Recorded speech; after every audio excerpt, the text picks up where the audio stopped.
what are some power and thermal management techniques which are part of ISA? So from the term itself, power and thermal management.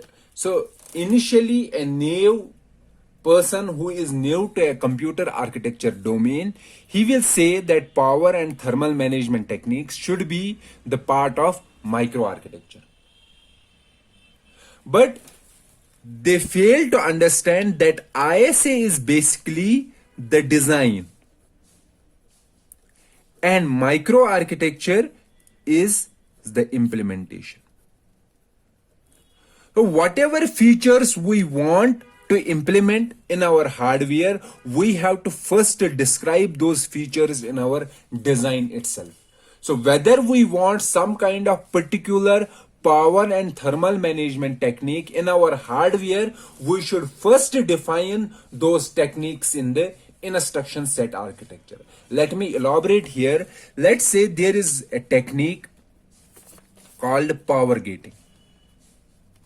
This is one technique that is used to reduce power consumption, or we can say it is also for power management. It has some other advantages also, but let's focus on power management right now. So in power gating, what we do in a circuit, so or in a chip, we disconnect some part.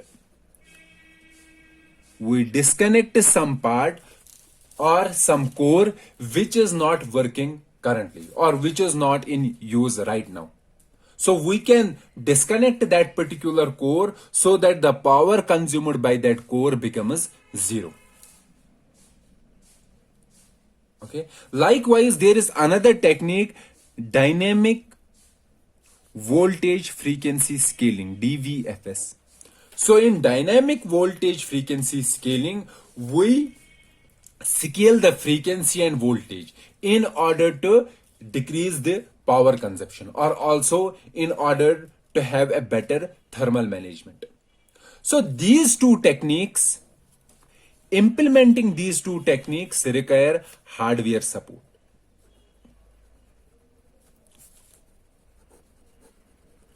So before designing these two techniques or before implementing these two techniques in the hardware, we have to define these techniques in the ISA itself.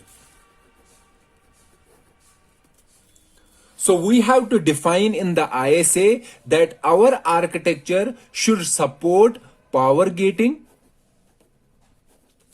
And in the ISA itself, we should define when should we power gate our components in the chip or when should we bring them back into the execution phase. Likewise, in the ISA itself, we should define the conditions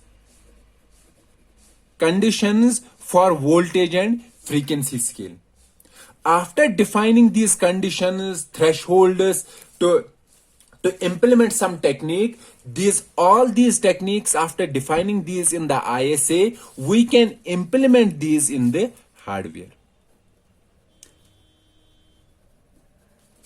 So if somebody is saying that some technique should not be in the ISA but should be in the architecture, microarchitecture, that is completely a wrong thing, because microarchitecture is the actual implement of the ISA.